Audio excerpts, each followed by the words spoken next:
xam nga lii du tey. Ça ne date pas d'aujourd'hui. Hein? Ça fait des années. Après ça c'est juste Alpha Blondy engagé maa ngi jégalu ci loolu mais c'est mon argumentaire. Armée française, allez-vous-en de chez nous. Nous ne voulons plus d'indépendance sous haute surveillance. Sonko l'avait dit àdduna bi fi ñu toll pour des raisons même géostratégiques su fekkee am réew mënoo gérer sa sécurité kon jaratul ñuy def défilé 4 avril naan dañoo yore armée foofu lañ toll.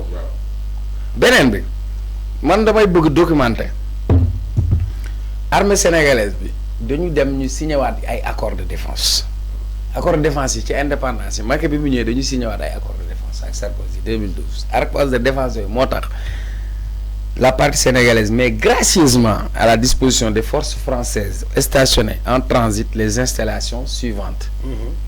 Le camp de Ouakam, la station d'émission interarmée de Rufisque, le parc de Hann. La partie sénégalaise met gracieusement à la disposition des forces françaises stationnées en transit. Dinaa ñëw ak yow aéroport Léopold Sédar Senghor partie militaire. Celle des emprises de la base navale, forces armées sénégalaises occupées par les forces françaises, unité marine, direction des travaux, direction interarmée du service de santé des armées, centre médical interarmé et poste protection sécurité défense. La partie sénégalaise ñëwaat jox leen ay dëkkuwaay, les villas d'autorité de la Pointe de la Rade, les logements de la cité Saint-Exupéry, les logements de l'unité marine, les logements du camp de Ouakam, les logements du parc Hann, les logements de la station d'émission interarmée de Rufisque. Dans le cadre de la coopération entre la France et le Sénégal, wax nga dëgg président Macky Sall am na lu am solo lu mu fi liggéey.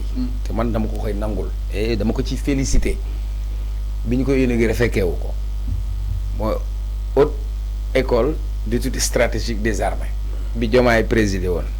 Parce que bu njëkk ba suñu général boo fi am wala koo fi am mën na la j'ai fait Saint-Cyr waaw wala Marrakech au moins ñun suñuy grade ñu leen di tàggatee suñu réew fii Macky moo ko tàmbali c'était une bonne chose Diomaye moo ko fekkee c'est la continuité de l'État. Je n'ai rien contre la France dem naa France demati France demaat France mën naa fa demaat du problème mais tey est-ce que xel nangu na. Tu as raison, Abdoulaye Wade avec son courage politique a dégagé Bolloré pour amener Dubaï pour eux.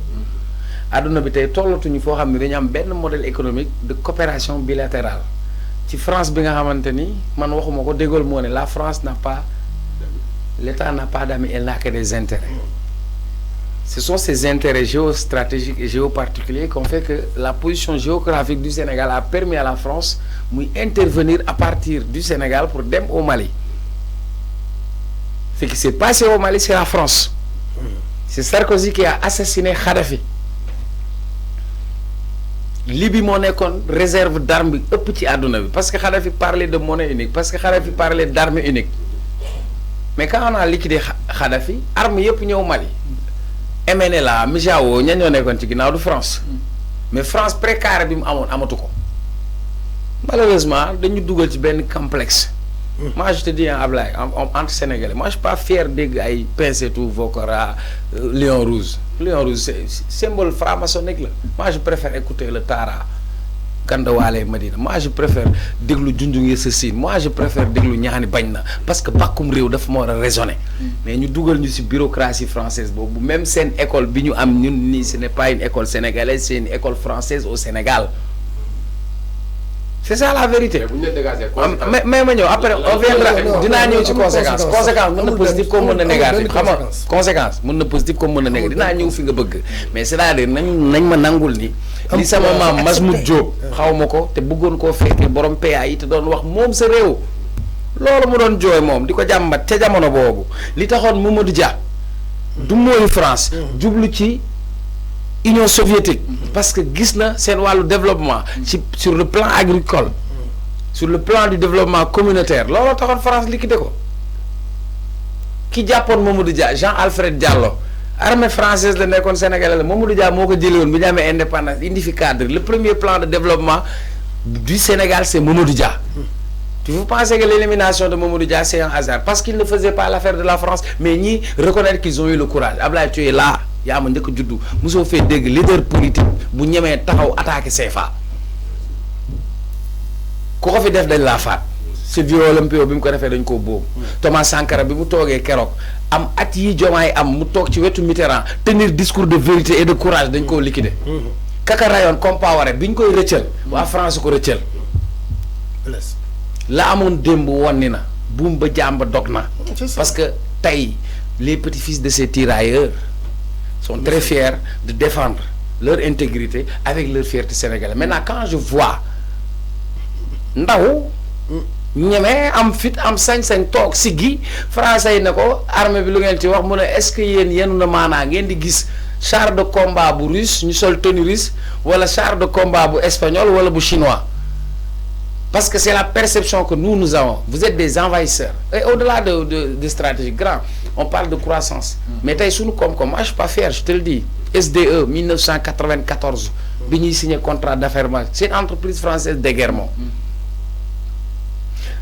ndox mi ñuy naan Suez directrice ab tubaab la woon les français tubaab yi ñuul la ñu indi total léegi dañuy changer yow tu me parles de BTP dans le secteur de BTP ce que Eiffage gagne sénégalais baarataal mënu koo gagner. non baarataal kay. oui mais ce que Aliou Ardo Sow a pu réaliser baarataal mën a dem Gambie ñu mën a dem feneen mënuñu ko renforcer ñun mais ñun.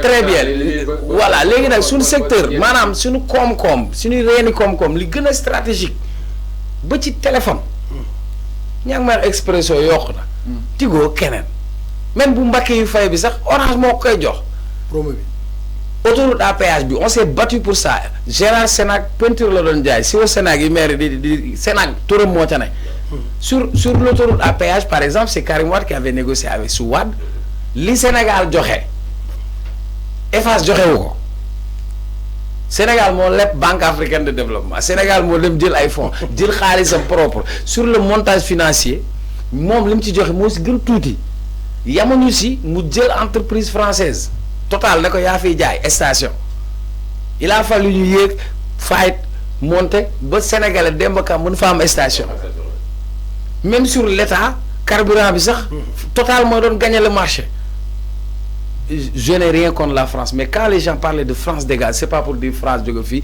mais c'était pour dire que dañu bëgg véritablement nag moom suñu bopp te nag réew moo xam ni mënoo yor sa waaw léegi préparé waaw mais même ma ñëw moo tax mais nangul mais pas maintenant bi Diomaye ba tey waxul maintenant de dégg nga tubaab dañ ko laaj. Diomaye li ne ci pays. waa xaar waaw non bul génn gaam xoolal bul ma yóbbu foofu. xam nga man. yàlla def na man yàlla def na. maa la gën a bokk ak Macky Sall ndax sama mag la. sama maam lañ ko tuddee Macky Gassama sama maam la. gouvernement Macky Sall samay mag rek a ci ne. ñu ma bokkal deret. moi j'ai pas un problème man benn mbir laa far Sénégal. grand ni may wax ak yow ni sama papa dama ne ko li ma gën a sama papa li ma gën a neex mooy lan ma tuddee Cheikh Omar Foutiyou Tall ce que la France a fait au Sénégal fédère ba université Pire bi nga xamante ni ñoom Thierno Souleymane Baal fa lañ jàngi da koo taal. man ki ma gën a bëgg la jël xaara université li ñuy wax Jéeri Joor Ndeel xale yi dee leen déglu Samba Jabari Samb mu naan boobu baa nga France yàpp waa nga Thiès parce que dañu bëggoon toroxal jàpp ñu jaam di ñu noot.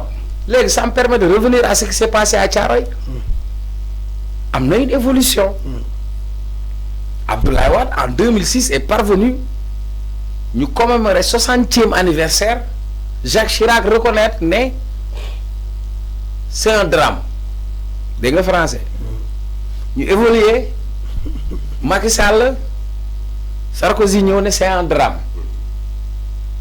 jàppal bu baax baati ma lay wax 2020 Macky Sall Macron la chose évolue Macron ne c'est une tragédie tey ñu ne c'est un massacre. accepter ne c'est un massacre ba pare accepter ne c'est un massacre. accepter que am na. kon déjà c'est un pas décisif qu'on a marqué pour la restauration de la vérité. à Thiaroye Fallou il y a eu des fosses communes. Fallou moi j'habite en banlieue fa lañ doon foowee. ñu bëri suñu xamee bi film bi mooy Ousmane Sembène France daf ko censuré woon. négé ni daaw la ñu doog a accepter ñu diffuser ko mais beneen bi manifestation de la vérité la France a été man léegi français laa ko pour ambassade France dégg ma votre pays a été lâche Parce que ce sont ces tirailleurs, plus de 200 000 Africains qui se sont engagés pour libérer la France, qui se sont battus pour la France.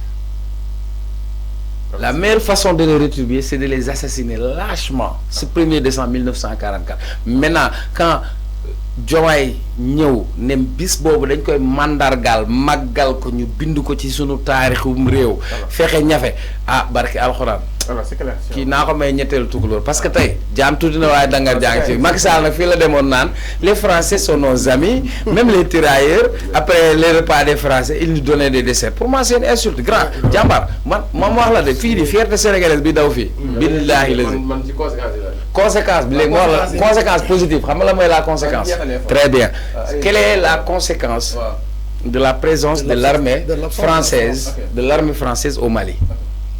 Le pays est divisé, il y a eu une guerre. Quelle est la conséquence de la présence de l'armée française en Centrafrique? C'est parce que quand les Russes sont venus que l'on a sécurité. Est-ce que vous pensez que la France est là pour nous sécuriser? Mës nga gis France mu intervenir ci dara nekk bi ñu fi nekk c'est pour des raisons géostratégiques. Mën naa la jox exemple pour que nga documenté wu. Va voir un pays, quand je te dis la corne de l'Afrique mooy entre Éthiopie Kenya secteur boobu dafa am benn dëkk bu nekk foofu Érythrée bi mu demee ba comprendre moom fi mu nekk àdduna bi ñëpp koy xëccoo dëkk bi yëpp da koy jaay base militaire chinois yi am nañ fa base militaire mu ne la ngeen may fay xaalis américains yi am nañ fa base militaire parce que foofu ça permet nga mën a dem sur le Pacifique. Donc les puissances internationales ils ont besoin de ça quand l'Érythrée a compris que tout le monde a besoin de ça mu ubbi son marché ku ñëw da ngay signer pour nga am mais léegi sur le plan de la sécurité tu as parfaitement raison tey y a des défis sécuritaires qui nous interpellent nos frontières sont poreuses soo xoolee sur les budgets du Sénégal en termes de renforcement militaire Macky Sall a beaucoup travaillé sur l'équipement sur le renforcement ça il faut le dire même sur la question de la Casamance il a beaucoup travaillé sur ça et d'ailleurs moi je le félicite parce que tout simplement Yaya Jammeh bi ñu doon fontoo doon utiliser la crise casamançaise ba MFDC doon fa replier wu Macky a déboulonné Yaya Jammeh Guinée-Bissau c'était pas stable Macky nous a permis d'avoir un allié sûr au Sénégal gis nga Diomaye bi mu demee Embalo di ko làqatu couleur ne dafa rafetlu digganteem ak Diomaye donc Sénégal am na liggéey bu am solo bu ñu war a gën a def mooy tey en matière d'équipement en matière de sécurité en matière de renseignement mais nag nekkul loo xam da nga koy def këtt na jonn dofuñu ñu fi nekk du ñu ngaaka bu xëy rek ne leen jël leen seen bagage dem déedéet balaa nga koy def da nga koy waajal nag mbir moomu nag moo tax Diomaye waxul ne tey la mais dafa ne buñ ci tollee dinañ ko waajal te gëm naa ni en tout cas ku amul fierté ci sa président man pour une première fois je dis publiquement I'm so proud of him parce que bi mu taxawee il a eu le courage de le dire. alors merci beaucoup Cheikh Oumar ñu lay jaajëfal bu baax et que loolu mu de defal ko boppam ñun la ko defal. jërëjëf Abdoulaye. c'est le moment mu apprécier ko moom tàggoowaale nga defaat résumé si kàddu yi nga xam te yëkkatoo ko nga daal di tàggoowaale. dama ne Diomaye Faye la su dee mën a toog France président Diomaye Faye. xam ne armée française mën na fi jógee. ci koo xam ne dafa ko sax orientation budgétaire nga ñemee ko wax sa successeur bi nga remplacé daf la préparé loo xam ne am nga lu tey lu dëgër. pour mën a def loolu. ndax man maa ngi xaar bis bu xam mais dama ne bis boo gisee ne France jàppale ne Sénégal gouvernement wu Bassirou Diomaye Faye Ousmane Sonko mën a lever des fonds. Macky de bi mu fi nekkee Sénégal doon jàppale France ndax seen terre bi dañoo daanu entreprise bi Alstom amatul marché non c'est non on parle non sérieusement Alstom non en France ma ne man boo demee France amul fu ñu mën a jaay ay terre Hollande am na ko Belgique am na ko ils ont besoin d'un marché et jour boobu la photo est symbolique Macky rek moo ci ñuul tubaab yëpp wër ko kontaan. ci lañ toll xam nga lu may xaar ñi fi ñëw ñoom ñu dem ba négocier contrat yu gën yooyu maanaam ñu tàmbali ñoom. xam nga ñoom dañuy eggali di inaugurer mais lu ñuy tàmbali dama ne ñoom dañu fi fekk condition yu président Macky Sall avancé. mais loolay àdduna Macky Sall dafay fekk Abdoulaye Wade tabax aéroport mu inauguré ko. Diomaye am fitu dem taxaw dem te dama ne la maa ngi koy fii xam nga yow Abdoulaye li ngay wax nii man gëm naa ne mënoon nga ci vraiment bëgguma la laaj mais li ngay wax nii dama ne noté ko saa yoo gisee am nañ facilité ci France lever des fonds yuñ bëgg pour ñoom am luñ liggéey dootoo dégg Diomaye fekk Ousmane Sonko tudd France. waaw xam nga li ngay wax nii man dama jàpp ne rek man demoon naa ne sax bu ñu la joxaatee beneen occasion mun nga ci profiter pour magnifier li nga xamante ni moo am non seulement ci discours mais décision yi. mais baaxul. gis nga Ablaye dama bëgg nga comprendre ne Macky Sall c'est vrai que non déglu ma rek. du suñu gouvernement. s'il te plaît ñoo ko bokk ndax ñoo leen gouvernement. parce que xoolal non xaar rek xaar loolu aussi dina am lu ma ci leeral mais li ma bëgg a wax mooy. Sonko fi la nekk Ablaye pour mu ne da ngay déglu da ngay déglu li ngay def mu dàqoo ko kenn mais bu ma la dagg dama lay relancer bàyyi la nga dem li ngay wax nii dàqoo ko kenn merci léegi ma wax la Macky Sall dafa ñëw di yeggali li fi président Ablaye Wade defoon. L'État est une continuité. Ok. donc bu ñu continuer li mu fi defoon ci lu baax moom la bett. li la doon war a bett mooy ñu ñëw mu fekk fi lu baax ñu leen ko teg na donc ma wax la ne la gis nga décision bii décision la boo xamante ni da nga ko waroon apprécier beneen bi ma ciy wax mooy yaa ngi ñuy wax ne Macky Sall moo préparé Diomaye moo tax Diomaye war a mën a jël décision yu mel nii. mais il faut comprendre que ne Macky Sall malgré loolu courage la dese woon lan moo tax mu dese woon courage Macky Sall bala moo jógee ci nguur gi am na poste France. xam nga loolu daf lay wan ne ñenewul woon xelam xalaat. préfet France la woon. Macky Sall am na ñu tamit ñoo ko soxla. dégg nga mooy expliqué la avant muy pare ci Sénégal pour le poste France. Macky Sall mën naa defaraat. non xaaral rek. àdduna la soxla xaaral rek même bu fekkee bu doon am président am candidat Macky moo ko ji. soxla maintenant liñ ci apprécié bu fekkee dafay am ay conséquences. ñun dañu jàpp ne amul benn conséquence. conséquence man wax naa ko ci sama njëlbeen wax avant moi Cheikh Oumar di énumérer di documenter li mu doon wax man nee naa la base yi nga xamante ni ñoom lañ jagleel français yi Sénégal daf ko soxla au-delà de seen existence ak li nga xamante ni moom la ñuy